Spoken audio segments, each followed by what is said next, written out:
정말 비효율적으로 공부를 하는 학생들이 정말 많이 있습니다. 뭐 예를 들어서 수업을 들으면서 필기를 하는데 선생님 내용을 막 받아 적느라고 정작 중요한 수업 내용을 놓친다거나 또는 공부한 내용을 정리했다고 보여주는데 교과서에 있는 내용, 문제집에 있는 내용을 거의 그대로 옮겨 적는다거나 보통 그런 친구들이 굉장히 성실하고 열심히 공부를 하는 친구들인데 그러다 보면 또 좌절하고 자책을 하는 경우들이 많이 있어요. 그 친구들이 필기하는 방법들, 공부한 내용을 정리하는 방법들만 좀 바꾸더라도 드라마틱하게 성적도 올라갈 수 있고 스스로에 대한 그런 믿음도 생길 수 있을 거라고 생각을 하는데 그래서 오늘 국내 최고의 기록학자이시죠. 김익한 교수님을 모시고 어떻게 하면 필기를 잘할 수 있는지 내용을 어떻게 정리할 수 있는지부터 바로 써먹을 수 있는 공부 방법을 한번 들어보도록 하겠습니다. 안녕하세요. 네, 안녕하세요. 한 번 기록하면 절대 잊혀지지 않는다는 그 기적의 노트 필기 방법. 어떻게 필기를 해야 우리 학생들이 성적 역전을 만들어낼 수 있을까요? 개념 두 개는 영어지만 외워두시기를 제가 권하는데 익스플리케이션하고 임플리케이션.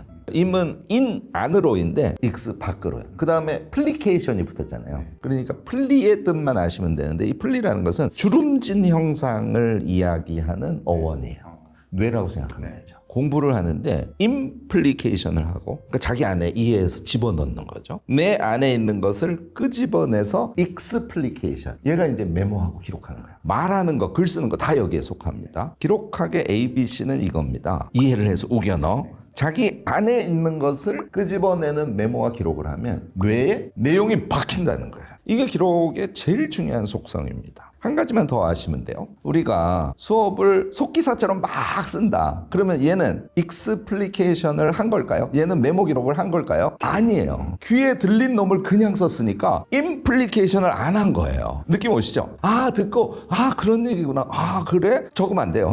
계속 이 안에 담아놔야 돼. 임플리케이션을 충분히 해야 돼. 그리고 맞아. 거기에서 핵심이 되는 건 이거네 하고 자기의 생각을 쓰는 것만 메모와 기록이라고요. 오늘 이것만 이해하셔도 여러분들이 메모 기록 공부법의 핵심을 이해하신 겁니다. 대부분 수업 들으면서 선생님 말씀하시면 그냥 받아 적는 경우들이 굉장히 많이 있을 거거든요. 그렇게 하는 필기는 의미가 없다라는 건가요? 완전 꽝이다. 30분 강의를 들었어. 또는 50분 강의를 들었어. 그런데 손노트로 한쪽 정도를 썼어. 여기까지는 허용이 돼요. 막 3쪽씩 쓰는 친구들이 있다니까요. 될까요? 안 될까요? 무조건 안 됩니다. 참고서를 놓고 이해를 하면서 공부를 하는데 얘를 내가 다 외울 거야. 마구 써. 안 외워지는 거 여러분들 경험하셨죠? 이유는 임플리케이션 한 것을 익스플리케이션 하라는 기록학의 ABC를 지키지 않았기 때문에 그런 거예요. 예를 들어서 교과서나 참고서의 단원 1에 한 챕터가 보니까 4쪽이야. 쭉 보고 이거 중요한 것 같아요. 동그라미 이렇게 쳐놓든지 약간만 표시해 놓고 그리고 한 4쪽 되는 한 챕터를 다 봤어요. 그리고 생각해 보는 거야. 내가 중요하다고 했던 게 뭐지? 생각이 안 나. 다시 가서 보세요. 그리고 다시 생각해. 이거 이게 중요하다고 내가 생각했지. 그때 메모를 하시는 거예요. 그러면 자기가 중요하다고 생각한 20%는 자기 몸속에 완전히 들어오는 경험을 하게 됩니다. 저는 그래서 뭐까지 시키냐면 4쪽짜리 챕터, 3챕터를 내가 공부를 했잖아요. 메모가 남잖아요. 그거를 저는 독서 카드에 쓰라고 합니다. 내가 메모를 한 거는 노트에 있잖아요. 얘를 머릿속으로 정리를 해서 다시 한번 익스플리케이션을 하라는 거예요. 그러면 전체 숲도 보이고 강론도 기억에 남는 여기에다가 지난 시간에 우리가 이야기했던 시험을 한번 봐보고 오답 카드 같은 것으로 만들어서 공부를 한다고 치면 어떻게 공부를 잘못할 수 있겠어요? 메모 기록의 습관의 핵심은 들으면서 읽으면서 엑기스 20%를 찾아내는 거. 그거구나. 고개를 끄덕이는 거. 내 마음속에 이해한 것을 메모하는 거. 메모한 걸 다시 정서체로 정리해서 독서 카드 같은 거 자꾸 갖고 있는 거. 요거 한 장 쓰는 그 성취감도 엄청 커요. 저는 요 방법을 적극적으로 권합니다. 카드 공부법이죠. 흔히들 우리 학생들이 많이 알고 있는 공부법 중에 N회독 공부법 이런 게 있거든요. 그냥 같은 내용을 N번 반복해서 본다. 근데 수많은 학생들이 그냥 그걸 잘못하고 있는 게 똑같은 거 계속 반복하는데 말씀해 주신 대로 다시 볼 때마다 내가 중요하다고 생각했던 거 여기서 핵심이 뭔지를 생각하면서 추리면서 N회독을 하면 나만의 요약 노트가 자연스럽게 만들어지고 그걸 계속 업데이트를 하면 공부를 못할 수가 없을 것 같습니다. 해독 공부법에서 이 원칙을 지키셔야 돼요. 시간의 곡선을 보면 이렇게 돼야 되는 거예요. 무슨 얘기냐면 20%를 계속 추려내고 있는 거잖아요. 근데 그 20%를 추려내는 게 책에 표시돼 있죠. 그 다음에 노트 있죠. 심지어는 독서 카드까지 있어요. 그러니까 1회독 때는 나는 독서 카드까지는 자신이 없어. 괜찮아요. 노트만 하셔도 돼요. 그 다음에 1회독 한 다음에 시험 봐보고 내가 부족한 거 다시 노트에 추가하고 그 다음에는 책에 표시된 거하고 노트에 있는 걸 보면서 챕터 전체를 한꺼번에 이해하는 거예요. 맞아 이거 내가 저거 틀렸었지 이러면서 고개를 끄덕이면서 미소를 지으면서 그러면서 또 메모를 하는 거예요. 내가 심지어는 5회독을 했는데 1, 2회독 하는데 10의 시간이 걸렸고 3, 4, 5, 3회독을 하는데 시간이 5밖에 안 걸렸어. 이렇게 하셔야 여러분들은 100점을 맞는 거예요. 그렇게 공부를 하면 마지막에는 요약된 독서 카드만 봐도 전체 내용이 다 기억에 남는 거고 정말 시험 임박 기간에 됐을 때는 핵심만 딱 보고 들어가면 되는 거잖아요. 자, 노트 하는데 시간이 너무 많이 걸려요. 안 그렇거든요. 여기에 있는 걸 끄집어서 쓰는 거기 때문에 노트 반쪽 쓰는데 많이 잡아야 10분밖에 안 걸려요. 근데 찾죠? 뭐지? 이해하죠? 객기죠? 그러면 노트 반쪽이나 한쪽 쓰는데 1시간씩 걸려요. 나 노트 하느라고 시간 다 까먹었어. 이런 얘기 하시는 거는 기록의 ABC를 몰라서 하는 거예요. 내 마음속에 있는 거. 걔를 끄집어낼 때만 한다. 책 보고 안 한다. 그러니까 이런 경험들을 한번 해봤을 수 있을 것 같은데 전교 1등 필기인데 내가 봤을 때는 뭔 말인지도 모르겠고 크게 도움이 안 되는 경우들이 많이 있는데 반대로 내 필기 빌려주면서 손해보는 것 같은데 더 공부 잘하면 어떡하지? 그런 걱정도 할 필요가 없겠네요. 공부 엄청 잘하는 친구들은 자기가 수업 들으면서 메모한 거를 보고 그다음에 이 수업에서 다룬 게 전체적으로 이거였지? 라고 자기가 임플리케이션 한 거 얘를 가지고 노트를 해요.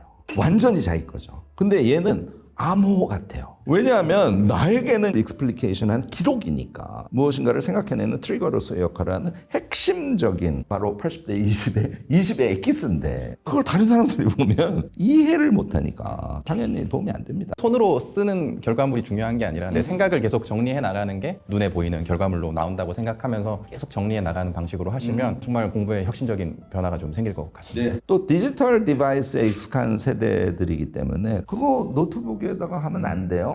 돼요. 근데 이거는 그냥 제 취향인데 저는 심지어는 만년필을 쓰거든요. 그 사각사각한 소리가 괜히 나의 뇌를 더 자극할 것 같은 그런 느낌. 사실 훨씬 중요한 것은 타이핑을 하는 것은 생각 속도나 말의 속도와 거의 비슷합니다.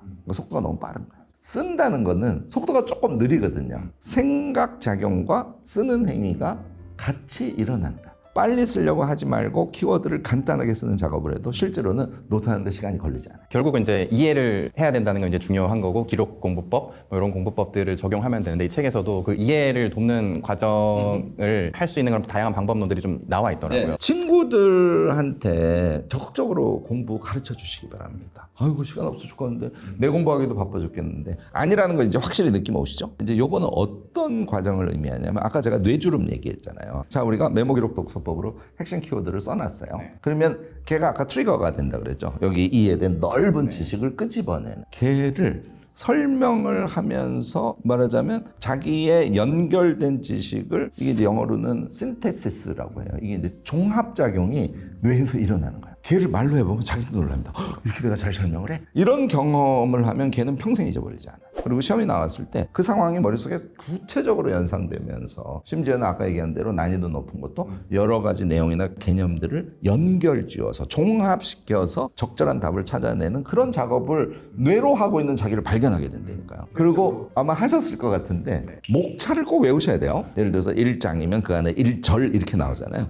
얘는 순서대로 전부 외우고 있어야 돼요. 그 한 과목을 구성하는 지식의 내용 구성이 무엇인지는 머릿속에 숲이 큰 그림으로 항상 그려져 있고 그 안에 어떤 부분을 내가 기억해내거나 그것과 관련된 시험 문제가 나왔어. 그러면 전체 그림 안에서 걔의 위치를 떠올리면서 그것을 맞추는 사람. 그게 공부의 탑 클래스에 있는 사람들이 하는 일이에요. 여러분들 다 하실 수 있어요. 거기에 저희가 또 목차도 보고 각 단원을 처음 시작할 때 학습 목표 같은 네네네. 것들이 있잖아요. 네. 그런 것들을 보고 수업에 들어간다거나 혼자 공부를 하면 내가 요약을 하는 중요한 게 무엇인지 파악하는 데도 또 도움이 되니까 그런 것들을 좀 보고 이제 수업에 들어가거나 혼자 공부하라는 얘기를 많이 하는데 그런 것들을 좀 활용을 해보시면 좋을 것 같습니다. 그래서 80대 20 법칙이라는 것은 하나의 큰 틀에 불과하고 이제 이 책이 갖고 있는 강점은 다양한 케이스의 디테일한 방법들이 여기 무지하게 많이 들어가 있어요. 쉬운 책들이니까 고등학생들은 직접 읽어보실 수 있고요. 학부모들도 이런 것들을 읽으면서 자녀를 바라볼 때 공부해! 이거 이외에는 쓸 수 있는 언어가 없는 학부모님들. 이것도 사실 큰일이에요. 공부의 내용, 공부의 방법에 대해서 같이 걱정하고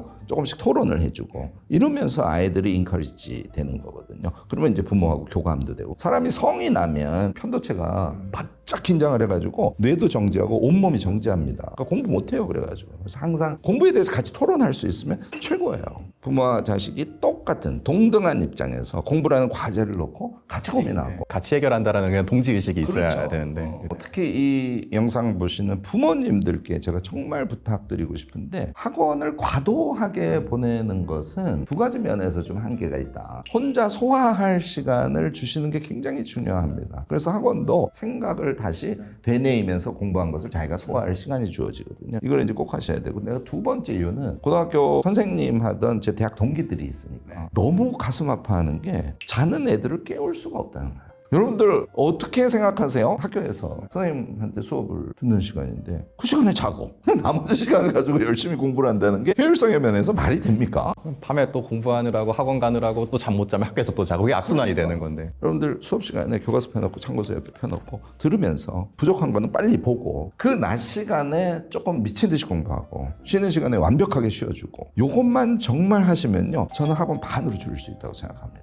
저희도 항상 하는 얘기거든요. 이게 공부가 학습이라고 하면 배우는 학을 하는 과정이 필요하고 혼자서 익히는 과정이 필요한 거잖아요. 근데 이런 방법을 모르니까 눈에서 치워놓으면 뭐라도 하겠자면서 이제 학원에 보내시는 부모님들도 많고 학생들도 내가 혼자서 뭘 해야 될지 모르니까 그냥 계속 학원에 의지하는 경우들이 많은데 그렇게 되면 내가 결국 혼자서 익히고 내 나름대로 정리하고 그걸 이해하는 과정을 할 수가 없는 거잖아요. 그래서 학원을 최대한 좀 줄이고 학원 이용한다고 하더라도 교수님 말씀처럼 학교에 있는 시간에 최대한 수업을 활용하고 혼자 매일매일 하면서 공부를 하다가 부족한 부분을 이제 학원에서 이제 보충을 해야 되는 건데 학원이 이제 우선이 돼 버리니까 이제 다 망가지는 그런 문제가 좀 발생하는 것 같습니다. 마지막으로 혹시 학습 계획 세우는 데도 좀 도움이 될 만한 얘기가 있을까요? 우리 친구들이 공부 계획을 세우는데 어려움을 많이 겪거든요. 디테일 말씀드리기보다는 월간 단위 계획을 세워야 된다는 사실까지만 인지하시기 바랍니다. 그래서 한 달 동안 나의 학습의 최대 목표, 진도를 여기까지 나가고 그다음에 문제집을 풀었을 때 점수가 85점까지는 나오는 것을 나는 KPI로 할 거야. 이런 류의 월간 계획을 여러분들이 세우실 수 있어야 됩니다. 이게 되게 중요해요. 그러면 성과를 자기가 한 달 단위로 과목별로 여기까지 얻었네 하는 것을 느낄 수 있기 때문에 그 다음에 저는 일간 계획이라고 생각해요. 주간 계획까지 잘 세우는 게 퍼펙트입니다. 제가 생략하는 거예요. 그다음에 일간 계획은 주로 투두 리스트로 짜는 게 맞아요. 학교에 계속 가잖아요. 그다음에 또 학원에 또 가잖아요. 그러니까 정해진 시간이 너무 많아. 그러면 그때 내가 포인트를 두어야 할 것 정도를 좀 메모를 하시고 이렇게 체크박스 만들어서 이런 일상을 사셔야 돼요. 그런데 그 빈 시간이 총 나에게 3시간이 주어져. 매일 정해진 시간에 루틴으로 하는 것 말고 나머지 시간을 활용하는 특별 계획. 얘가 핵심이에요. 내가 공부할 책 한 권에 있어요. 그러면 이게 시간이 얼마 걸리지? 이 공부를 하는데 이걸 알 수가 없잖아요. 그래서 그런 것을 이제 성인이 되면 많이 쓰는 용어인데 파일럿 프로젝트라고 그래서 책 한 권을 하면은 시간이 너무 많이 걸리니까 예를 들어서 3쪽만 공부를 해보는 거예요. 했더니 3쪽 하는데 1시간이 걸리네. 그러면 그 다음에 목차로 들어가서 디테일 보면서 맵스 2의 목차 1장 1절까지 들어가고 쪽수까지 보는 거예요. 얘를 날짜별로 다 적어놔요. 계획 세우는데 1시간 이상 디테일까지 세우는 학생들은 반드시 성공합니다. 한 가지 제가 너무 잔소리가 많네요. 계획을 세우실 때 그걸 버퍼 시간이라고 그러는데 빈 시간을 꼭 두셔야 돼요. 그러면 실패를 훨씬 덜합니다. 여기까지 하면 체크박스 위주의 루틴 계획하고 프로젝트 계획하고 여러분들이 공부하시면서 다 세우실 수 있을 거예요. 저희도 이제 계획을 세울 때 세부적인 몇 시에 뭐 하고 몇 시에 뭐 하고 보다는 큰 미션 단위로 목표를 잡고 그걸 세분화해서 구체적인 데일리 플랜까지 만들어라는 얘기도 많이 하고 계획을 세워놓고 주말은 좀 비워둬서 주중에 밀린 공부를 주말에 좀 하게끔 그런 얘기를 많이 하는데 같은 맥락의 얘기인 것 같습니다. 이게 교수님 말씀대로 하시면 정말 계획적으로 전략적으로 이제 시간을 잘 활용할 수 있게 될 겁니다. 공부를 왜 해야 되는지에 대한 동기부여를 한국에서는 하기 어렵습니다. 그러니까 나는 공부를 하기 싫어. 이거 여러분들 잘못 아니고 잘못된 생각조차도 아니에요. 그렇다고 해서 좋은 대학에 가서 S기업에 취직을 하고 심지어는 그렇게 해서 나는 법관이 돼서 뭐 대통령이 돼야지 뭐 이렇게 대학이 그냥 수단으로 생각되는 것만으로도 그거는 사실은 동기부여가 안 돼요. 공부 자체의 약간의 재미에 대한 동기를 꼭 찾으시기 바라요. 내가 그 공부를 할 때 국어 공부가 어떻게 재밌어요? 네, 동의합니다. 그런데 공부법을 조금 적용해서 조금 해보고 사회과 수학 다 마찬가지예요. 그걸 하면서 약간씩 자기에게 돌아오는 그 성취들, 그것에 의해서 오는 기쁨들, 그것이 나의 인생을, 나의 의지대로 펼쳐가는데 내게 도움이 될 거야 라는 좀 막연한 동기와 결합이 된 동기부여. 이 재미없는 공부를 그나마 재미있게 만들어서 우리 대화를 통해서 배우신 공부법을 적용해서 좋은 성과 얻으시기 바랍니다. 어떤 목표나 대학 이런 외적 동기로는 사실 한계가 있기 때문에 공부를 하던 뭘 하든 그 일 자체에 몰입하면서 거기서 느껴지는 내적 동기, 재미를 좀 느껴보라는 얘기를 많이 하는데, 공부를 하면서 거기에 몰입해보고 작은 성취를 느끼면서 동기부여가 된다면 조금이라도 재미를 느낄 수 있을 거고, 그게 트리거가 돼서 정말 공부가 재밌네? 라는 지금은 상상도 못할 일들이 벌어질 테니까 교수님 말씀 믿고 한번 해보시길 바라겠습니다. 그러면 큰 변화가 있을 거라고 생각을 하고, 오늘 말씀해주신 좋은 공부법들도 잘 적용을 해보시고, 저희 스터디 코드의 그 유튜브 컨텐츠 참고해보시면 과목별 공부법 어떻게 해야 되는지 그런 자세한 내용들도 있으니까 참고해보시면 좋겠습니다. 오늘 좋은 말씀 해주셔서 너무 감사드립니다. 네, 만나 뵙게 돼서 너무 반갑습니다. 여러분들 반갑습니다. 네, 다음 영상에서 또 찾아뵙겠습니다. 감사합니다.